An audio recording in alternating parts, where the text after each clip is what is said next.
Halo, welcome back teman-teman netizen atau warganet ke konten terbaru dari channel YouTube Bola Bung Binder. Saya baru saja lagi melihat klasmen sementara English Premier League. Dan ternyata nih teman-teman, silakan kalian juga bisa melihat.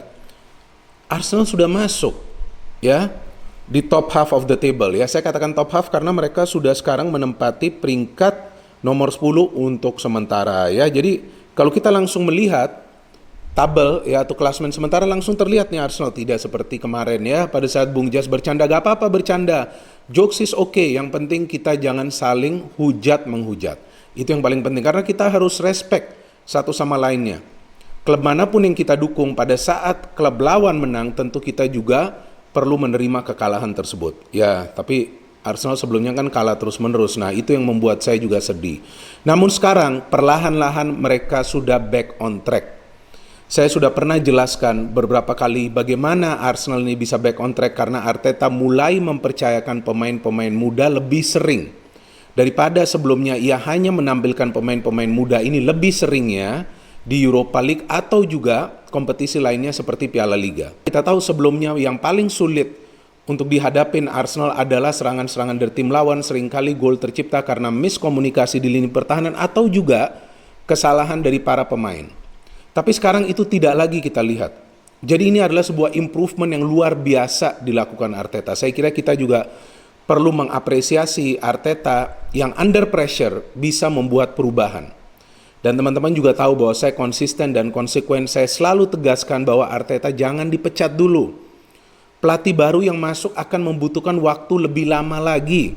Pemain-pemain ini sudah dikenal oleh Arteta. Nah, tinggal bagaimana ia menyatukan para pemain semua. Karena ia memiliki sumber daya pemain yang sebetulnya bagus ya dari materi pemain-pemain muda. Oke, sekarang kita langsung berbicara ke match. Lawan Arsenal ini siapa? Newcastle. Yang belum lama mereka hadapin di FA Cup yang mereka butuhkan 120 menit untuk meraih kemenangan, betul kan? Jadi ini bukan easy game bagi Arsenal. Walaupun hasil akhirnya adalah kemenangan yang telak 3-0, tampak mudah saja Arsenal menang. Dan terbukti kan bahwa Arsenal tidak bisa mencetak gol di babak pertama. Nah, saya pada saat nonton, nah itu yang membuat saya sedikit khawatir. Wah, jangan-jangan nih seperti FA Cup. Ya, bahwa 90 menit kan gak ada gol. Jangan-jangan nih seperti di game lawan siapa tuh? Crystal Palace. Ya kan, yang saya jelaskan bahwa Arsenal sulit lagi mencetak gol. Tapi segalanya berubah di babak kedua. Artinya apa? Para pemain Arsenal memiliki daya juang yang luar biasa dan stamina yang prima. Itu sangat penting, tentu didukung juga dengan para pemain muda yang sekarang sudah lebih sering tampil. Mereka memberikan tambahan energi dalam permainan Arsenal. Oke, sekarang kita bahaslah game. Nanti kelihatan saya terlalu memuji Arsenal, tapi memang faktanya kan seperti itu. Ya, sebelumnya kita tahu setelah mengalahkan MU, Arsenal tidak bisa meraih kemenangan dalam 7 pertandingan beruntun di English Premier League. Ya, itu di English Premier League mereka tidak bisa menang. Oke, so Newcastle yang saya kenal adalah tim yang kuat dulu pada saat mereka dilatih oleh Kevin Keegan dan juga kemudian Sir Bobby Robson. Tapi sekarang kita tahu mereka lebih banyak berada di papan tengah, bahkan juga di papan bawah. Dan sekarang ini kalau kita melihat posisi mereka di klasemen sementara, mereka menempati peringkat nomor 15 yang sebelumnya ditempati oleh Arsenal. Wah, untunglah Arsenal sudah keluar. Oke, from the lineup, beberapa changes yang dilakukan Arteta. Oke, from the lineup, beberapa changes perlu dilakukan oleh Arteta. Dan kali ini Tierney sudah kembali bisa bermain, tentu dibutuhkan juga pergerakan Tierney, assist dari Tierney, dan juga kita tahu agresivitas dari Tierney. Sebagai salah satu pemain muda, yes, Tierney baru berusia 23 tahun. And then ada Rob Holding, David Luiz ya, untunglah Gabriel ini tidak dimainkan. Saya selalu tegaskan bahwa Gabriel ini belum menjadi pemain yang bisa diandalkan oleh Arsenal. Kita belum tahu nanti musim depan ya. Pablo Mari cedera sehingga David Luiz dan juga Rob Holding, Suarez ya, this is a good choice. Bukan Bellerin, Suarez, karena Suarez ini juga tangguh dalam urusan bertahan. Bernd Leno seperti biasa di penjaga gawang, Partey is back, Granit Xhaka, Bukayo Saka, Emil Smith Rowe, luar biasa pemain ini. Aubameyang, Lacazette, saya menunggu gol dari Lacazette, ternyata ia tidak cetak gol. Dari Newcastle, Darlow penjaga gawang andalan mereka yang clean sheet lawan Liverpool ya, dan ia juga banyak melakukan saves lawan Liverpool. Kemudian kita tahu di belakang ada Clark, ada Longstaff, Ada Shelvey yang pernah bermain untuk Liverpool, luar biasa pemain ini. Andy Carroll juga sama ya, pernah bermain untuk Liverpool. So how was the game?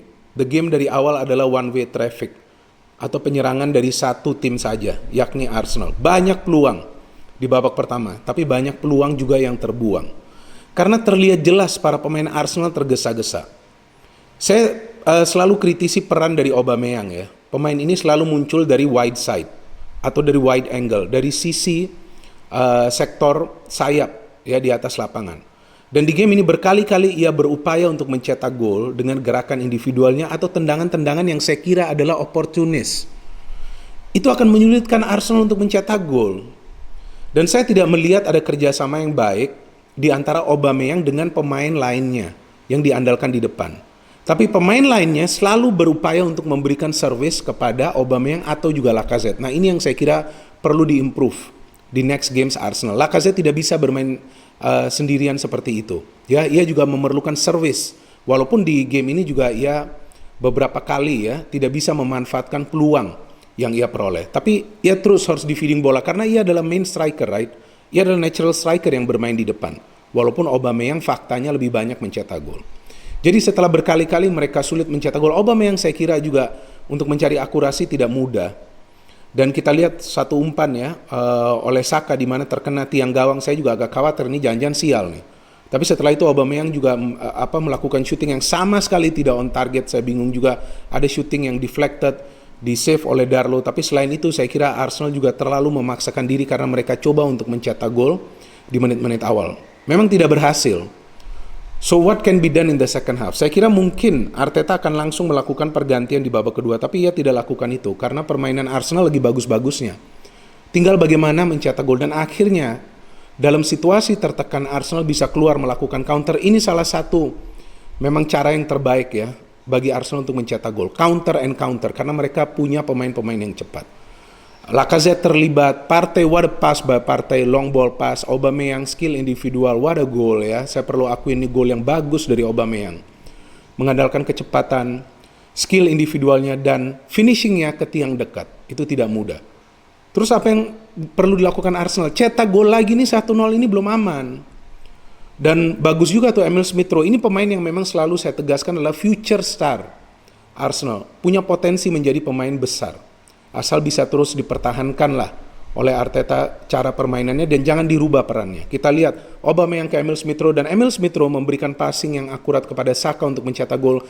Satu catatan yang unik, sejak Emil Smith Rowe selalu diturunkan sebagai starter di English Premier League, Arsenal belum kalah dan Emil Smith Rowe sudah 3 kali memberikan assist di English Premier League, 3-3-nya diberikan kepada Saka. Kenapa?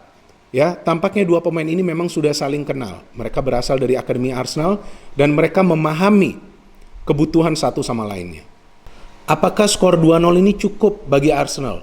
Sebetulnya cukup saja, kan sulit bagi Newcastle untuk create chance. Newcastle juga memberikan pressure ke Arsenal. Tapi lihatlah defense dari Arsenal, Rob Holding, David Luiz, ini penampilan mereka bagus di game ini. Mereka selalu memenangi duel di udara. Newcastle terus-menerus para pemainnya coba feeding bola kepada Andy Carroll, yaitu bola-bola atas, long ball. Tapi sulit, Holding ini memang powerful di udara. Berkali-kali ia bisa ya melakukan sundulan untuk mematahkan umpan-umpan tersebut, sama juga dengan David Luiz. Jadi saya kira defense Arsenal juga bekerja baik dalam game ini. Dan ternyata ada gol ketiga yang dihasilkan. Sebelumnya juga kita tahu bahwa Lacazette mendapatkan peluang. Ini yang saya khawatirkan tentang Lacazette. Ia harus bisa memanfaatkan peluang dalam setiap game.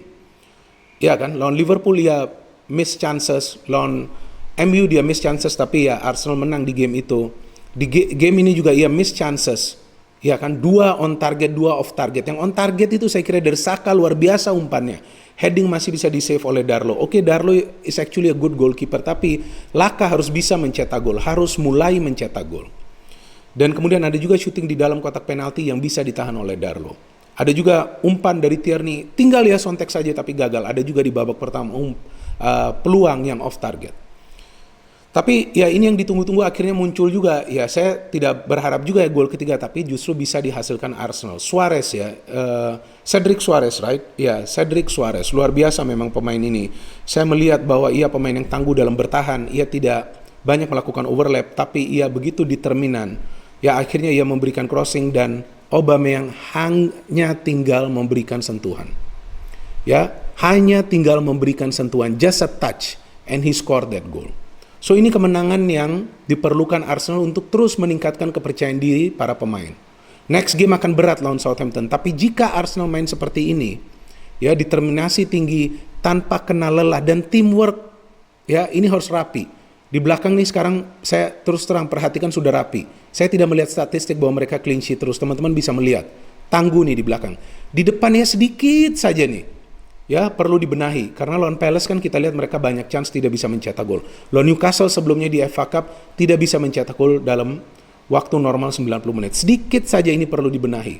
I don't know, maybe Martinelli masuk, Oba ke depan. Tapi dengan formasi seperti ini, Laka di depan, Oba, ESR, Saka, ya ini sudah bagus sih. Granit Xhaka juga mainnya bagus. Partey, ya, penampilannya luar biasa, merebut bola beberapa kali berhasil.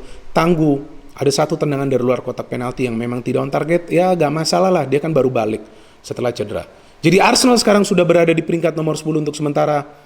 Tentu kita harapkan, ya, salah satu tim besar di English Premier League ini bisa terus improve dan bisa kembali menempati zona papan atas. Ya, untuk masuk ke UCL saya kira berat musim depan, tapi untuk Europa League saya kira masih memungkinkan. Tidak masalah, yang penting bermain di kompetisi antar klub Eropa musim depan. Terima kasih kepada teman-teman netizen atau warganet yang telah menonton dan mendengarkan analisa saya di konten ini. Silahkan kalian bisa memberikan counter analisa. Jika teman-teman tanyakan saya tentang man of the match, saya pilih Emil Smith Rowe. This is a very good player. Saya jadi ingat Paul Gascoigne. Ya kan, kita tahu pemain besar Inggris sebelumnya. Seperti itu saya melihat permainan Emil Smith Rowe. Tapi Emil Smith Rowe lebih bekerja keras dan Emil Smith Rowe lebih sering melakukan tackling-tackling yang bersih. Artinya pemain ini juga bisa merebut bola dari kaki para pemain tim lawan. No hit, only football. Salam sehat, salam sejahtera, dan salam sepak bola.